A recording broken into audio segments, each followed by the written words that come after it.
El desarrollo dominicano necesita de una visión también global y esa nos la suministran los planificadores. Con nosotros está hoy un planificador, un economista de profesión, bueno, economista de raza, que ha desempeñado puestos públicos todos relacionados con el estudio, diseño de políticas públicas. Buenos días. Buenos días, licenciado Julio Ortega Tous. Julio, como has estado por etapas al servicio del Estado también, ahora eres consultor privado y también das servicios al Estado, has participado en momentos estelares. Primero, en lo que yo llamo el diagnóstico de la pobreza. El momento en que nos damos cuenta que a pesar de todo lo acontecido hemos dejado atrás una tremenda deuda social y de pobreza. Luego en el diseño de la respuesta a ese problema y también en la aplicación de políticas para combatir la pobreza, cosa que conoce muy bien.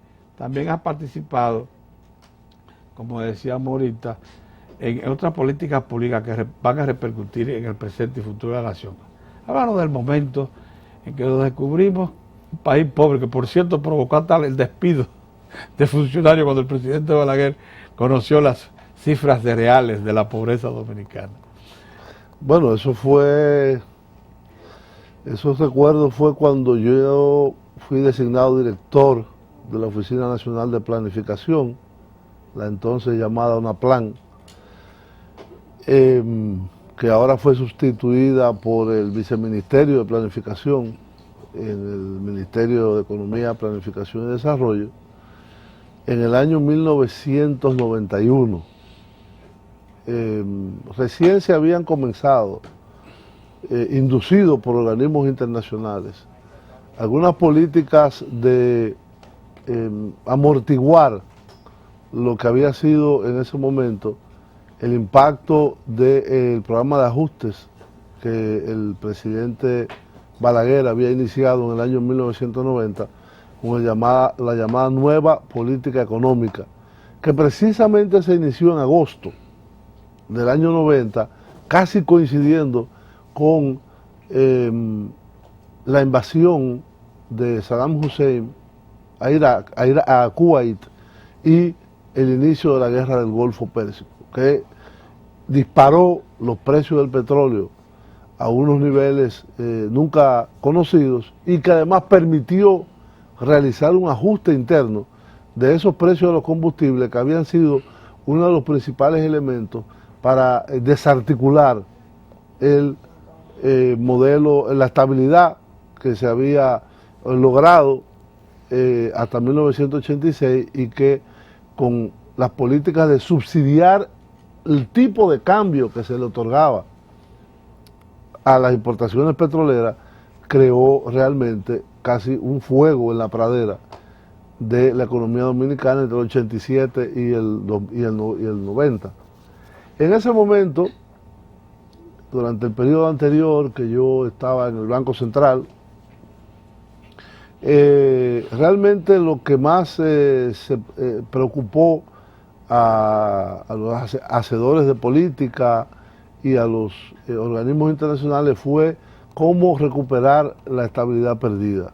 Recuérdate que en el año 90 hicimos casi fondo, con una inflación que llegó al 100%, con una devaluación masiva que pasó de 2.80 pesos en el 86 a 12 pesos en el año 90, que dejó el Banco Central sin reservas, que creó desabastecimiento de combustibles, el sistema eléctrico colapsó.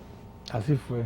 Y una inflación, una carestía de la vida inducida por esta inflación tan elevada, que el propio presidente Balaguer, luego de conseguir quedarse en la presidencia en el año 1990, pone en aplicación una llamada nueva política económica que consistía en ajustar las cuentas públicas, bajar la inflación, enfrentar los problemas de deuda externa que estábamos en default con casi todos los acreedores internacionales, incluyendo los multilaterales. En ese momento, el impacto sobre la pobreza fue terrible, porque el principal impuesto a los pobres es la inflación, porque devalúa el pobre salario que ya tienen, o el pobre ingreso, si no es salario. Y entonces, inducido básicamente por don Enrique Iglesias y por el Banco Interamericano de Desarrollo, que tenía una cierta conciencia sobre el tema, y políticas de crear amortiguadores en políticas públicas para transferir a los segmentos más pobres de la población ayudas, vamos a decir, se crea un programa que se llamó Procomunidad. El gran defecto de Procomunidad fue que solo el presidente Balaguer, después de cierta resistencia, lo crea y solo se hace con recursos del Banco Interamericano de Desarrollo y otras agencias como la KfW y otros de Alemania y otros donantes internacionales, creo que hasta Canadá también, pero nunca se pusieron recursos del presupuesto importantes en la canasta, lo cual solo alcanzó para obras municipales pequeñas, muy pequeñas, aceras, contenes, no, había algunas transferencias a ciertas comunidades, pero muy reducido y muy limitado. Sí, así es. Sin embargo, cuando se diseña el programa de gobierno del presidente Fernández, cuando retoma el poder en el 2004, ahí sí, el interregno sí permitió el diseño de un plan, que ahí es lo que soy solidaridad. Ahí sí realmente, eso lo provocó fundamentalmente el gran peso que en las finanzas públicas tenían los subsidios. Acuérdate que nosotros teníamos subsidiado el gas, de un subsidio generalizado. Teníamos subsidiado ciertos alimentos, que también tenían subsidios generalizados. Entonces, esos subsidios fueron tomando un peso tan importante como lo fue en los 90 el subsidio al tipo de cambio de los combustibles, que había que reformular la política de transferencias a los sectores más vulnerables y eliminar el subsidio. Entonces, el presidente Fernández también manifestó una gran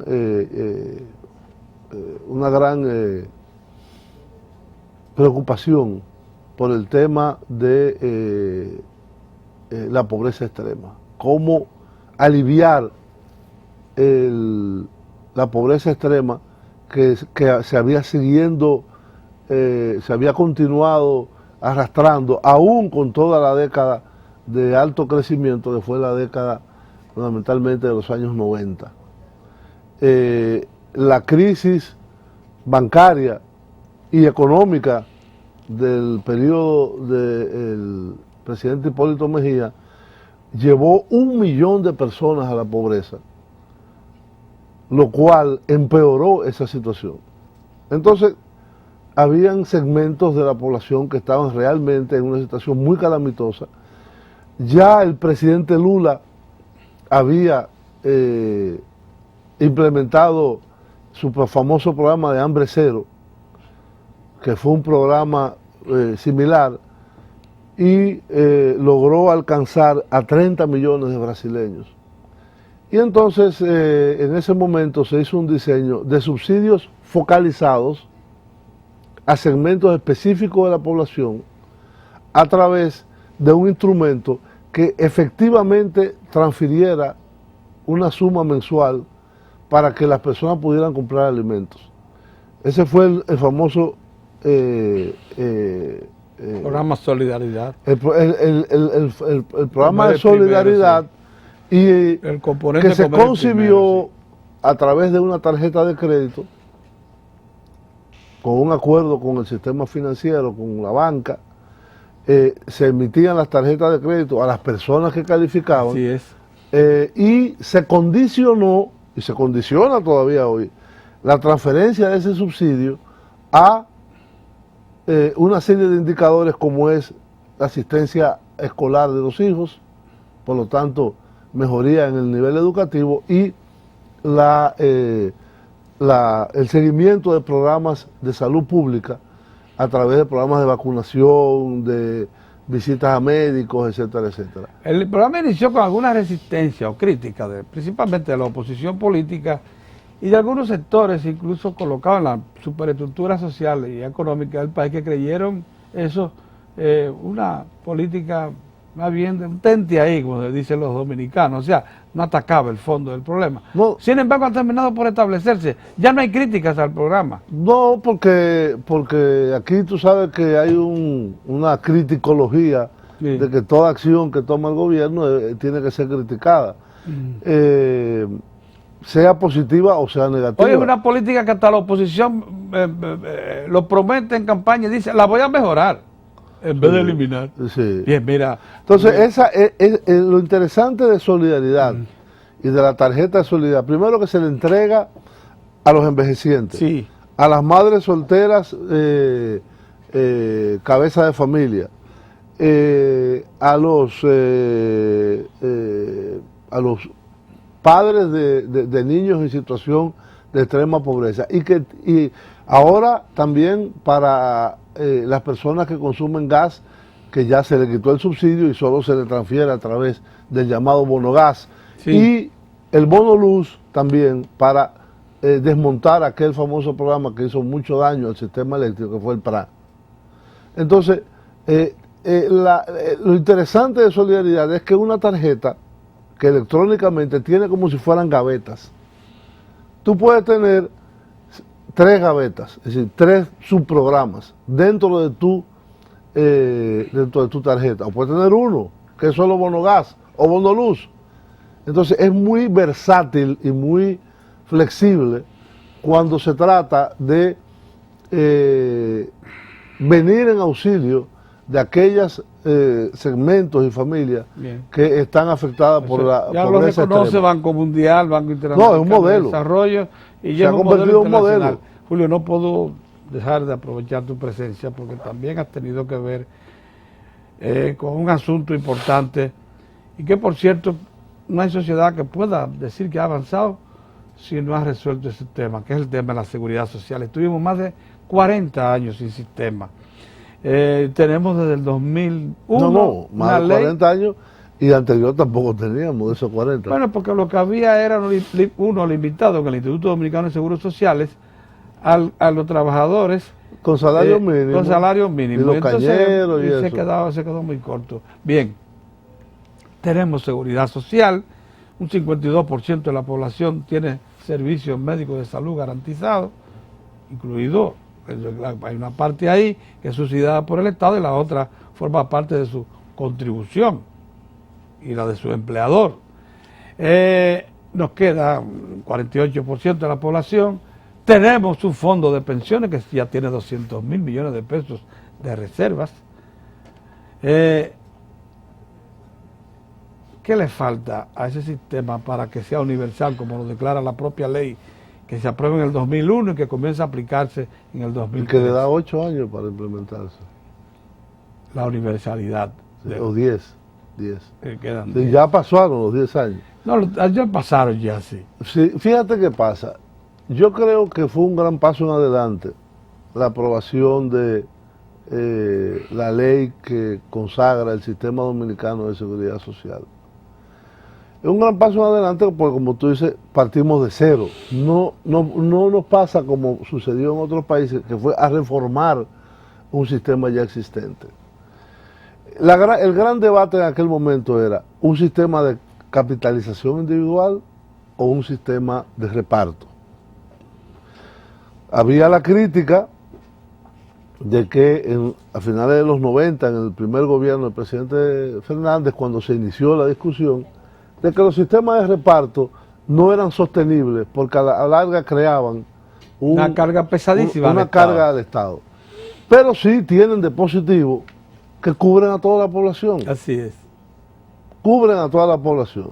En Europa tienen a los estados lamentando toda esa decisión. Porque cubre demasiado bueno, compromiso tú puedes racionalizar, por ejemplo, el gasto en medicina, tú puedes racionalizar el abuso que se puede hacer, pero el sistema de reparto tiene esa gran cualidad y es que es universal a todo el mundo, como lo es en Canadá también, que solo cubre en la parte de salud, pero es universal. Yo pienso que la creación del Sistema Dominicano de Seguridad Social en el año 2001, el inicio de las administradoras de fondos de pensiones y administradoras de riesgo de salud y de riesgos laborales, ha sido un gran paso en adelante, pero que el sistema se ha parado en un punto. ¿Cuál punto? El sistema ha integrado tiene tres componentes. Uno que ellos llaman, que se llama en la ley, los contributivos, que son los que tienen un salario como tú y como yo. Y junto a ese empleador crean. Entonces junto se descuenta una proporción al empleador y una proporción al empleado. Y eso se deposita ya sea a las ARS o en una tesorería de la Seguridad Social, y esa tesorería va repartiendo las ARS, etc.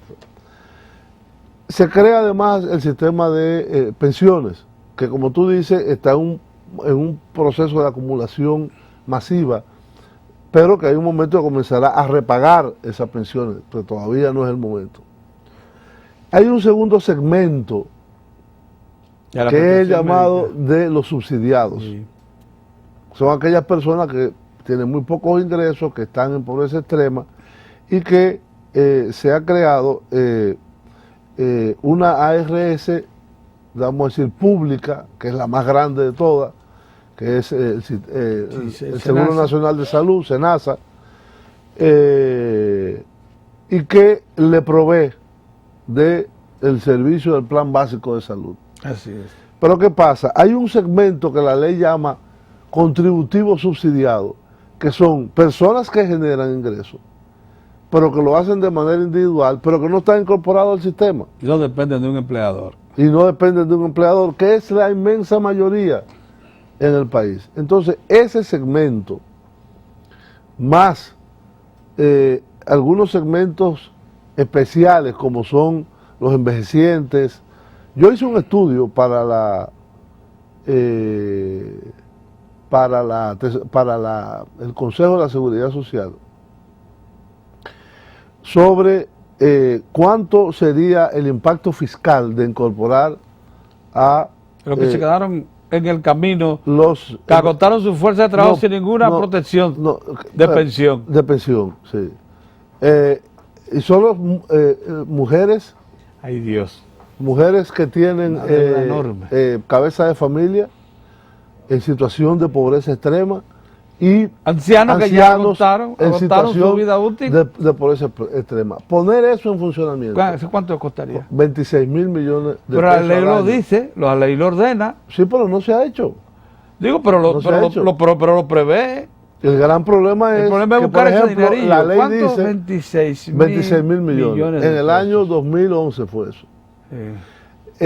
¿Cuál es el problema? Que para poder sostener eso, la ley crea una serie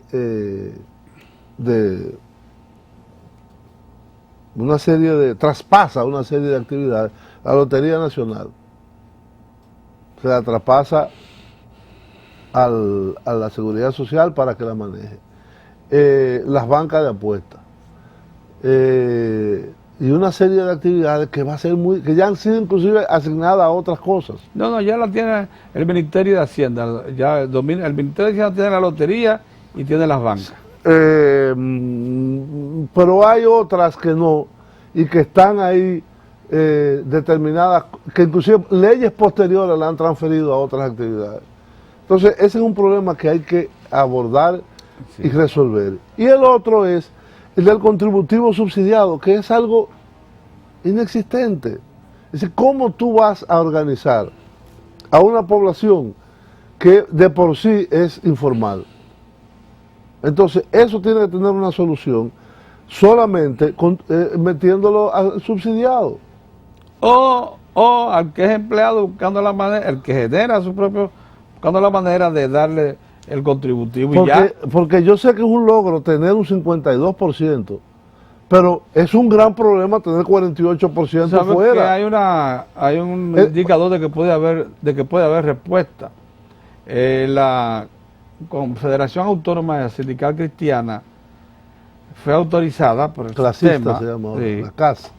fue autorizada por el sistema a organizar choferes de carros públicos en una especie de asociación grande que tuviera el derecho de negociar por sí misma un seguro de salud.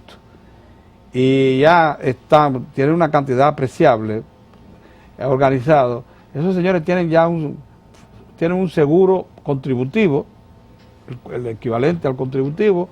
Se le puso una cuota, una cápita menor, creo que 500 en vez de los 650, 680, y también ya están cotizando en el sistema de pensiones. Bueno, todas esas cosas Pueden se encontrarse pueden hacer. asociaciones. ¿Cómo tú organizas a los trabajadores agrícolas? Esa es buena, esa es buena. Que son muchos. Los trabajadores de la construcción, que no están incluidos. Sí.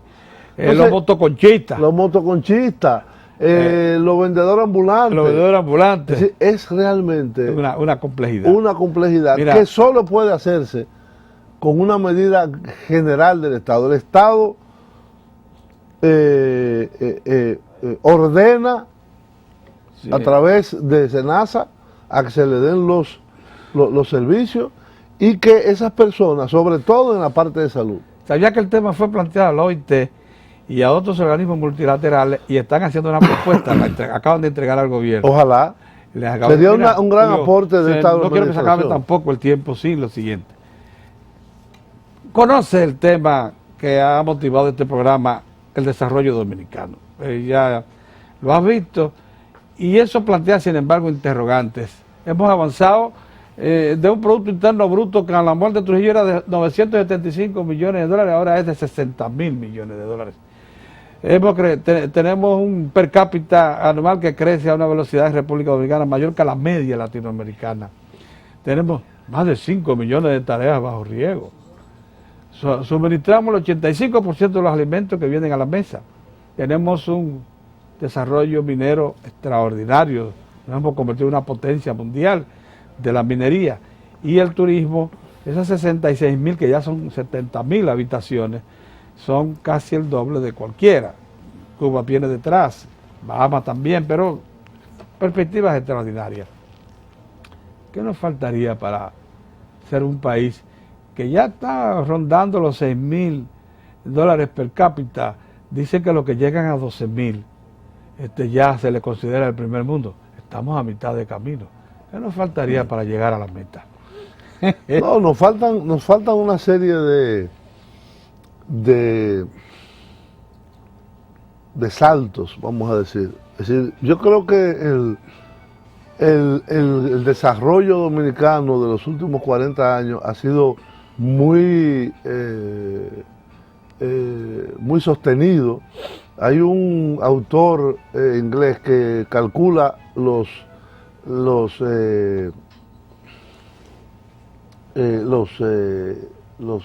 grandes ciclos, que se llama Angus Madison, y que hizo un estudio de casi de 1000 años de la economía mundial por países, y una de las cosas que se destaca en su libro es, él comienza a medir el desarrollo de la República Dominicana y de Haití de forma paralela, al ser dos países que ocupan una misma isla.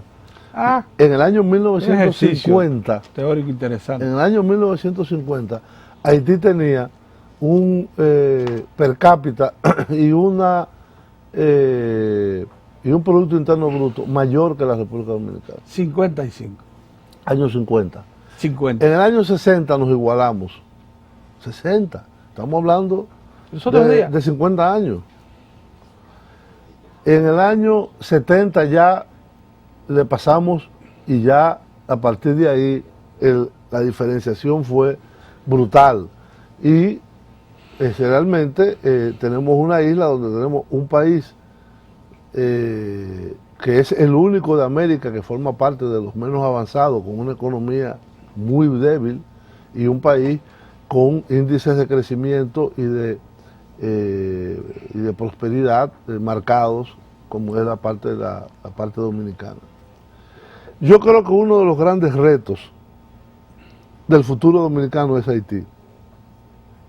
Tanto Haití como vecino, como Haití como exportador de mano de obra. Y yo te diría, en las cosas que leí, que tú me mandaste, quizás el único elemento que falta es cuál es el papel de las relaciones dominico-haitianas y de los haitianos en la República Dominicana, como fenómeno económico.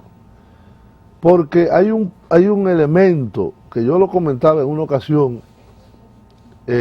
con el propio presidente Fernández y con Temístocles Montaz, que me hacían esa pregunta, es decir, ¿cuánto tiempo nos tomará a nosotros llegar a tener un per cápita como el de Grecia en aquel momento? Me decían, que eran como 8.000 o 9.000, que era uno de los países con ingresos más bajos de la entonces Unión Europea. Ya después se incorporaron muchos más.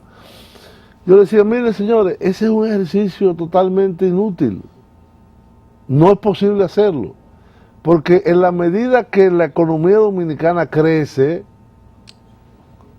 hay un imán que atrae pobreza.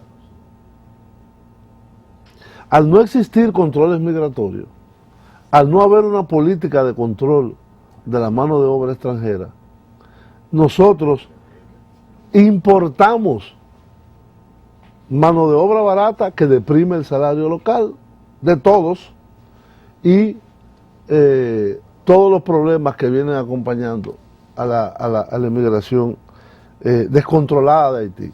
Yo creo que debe haber una relación. Yo creo que debe haber una relación mutua de reconocimiento de que el desarrollo dominicano necesita en una parte de la mano de obra haitiana. Pero no puede ser en las maneras desordenadas y descontroladas en que se ha venido haciendo en los últimos años. Ese es un factor. El otro factor es en el nuevo modelo, el llamado nuevo modelo, que incluye zonas francas, turismo, minería, servicios, los servicios y la manufactura. Yo pienso de que nosotros tenemos muy claramente que encontrar respuestas a los cuellos de botella que se crean para la competitividad. Así es. El producto dominicano es caro, extremadamente caro, inclusive en la región. Y un primer factor es, el problema no es la mano de obra, es el problema eléctrico. Sí. Ese elemento de bajar el costo de producir electricidad, ya sea autoproducirla o consumirla del sistema, es un reto número uno que tienen las autoridades nacionales. El segundo es la educación. Cómo mejorar la calidad de la educación, no solamente la educación universal de los jóvenes, niños y adolescentes dominicanos, sino la educación especializada. Hay un gran problema de falta de recursos humanos calificados para la educación, que los que están inclusive tienen unos niveles muy bajos. Entonces eso se puede resolver de una forma, importando maestros, educadores. Es decir, son saltos que se pueden dar porque en el mercado mundial existen. Los alemanes importan técnicos de alto nivel. Y los Estados Unidos, toda su vida ha vivido de importar. Cada vez que necesitan. De importar cerebros. Cada vez que lo necesitan. Entonces nosotros tenemos que plantearnos esa problemática y cómo enfrentarla, tanto en la educación básica, en la media, como en la superior. Si nosotros logramos controlar esos dos elementos, esos tres, migración haitiana, problema eléctrico y educación, yo creo que el crecimiento y el bienestar de la República Dominicana podría estar en vías de llevar a la nación a unos niveles de desarrollo mucho mayores. Y eso incluye, evidentemente, resolver el problema de la seguridad social, que es masificarla, universalizarla, hacer sus costes más competitivos y poder tener acceso a esos servicios de salud y de pensión que son necesarios para una sociedad civilizada, moderna. ¿Qué manera de... Y lo demás es cómo integrarnos en el mercado mundial de una forma competitiva. Bueno, ven ustedes cómo concluyó este serial, con don Julio Ortega dándonos una visión completa de cómo nosotros conseguir la añorada condición de país avanzado, solo si solucionamos esos problemas que están pendientes.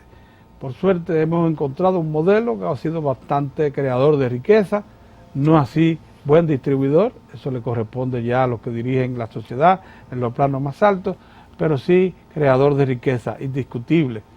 Pero le faltan esos componentes que señala don Julio para poder arribar al desarrollo. Así concluye también este serial, El Desarrollo Dominicano. Muchas gracias.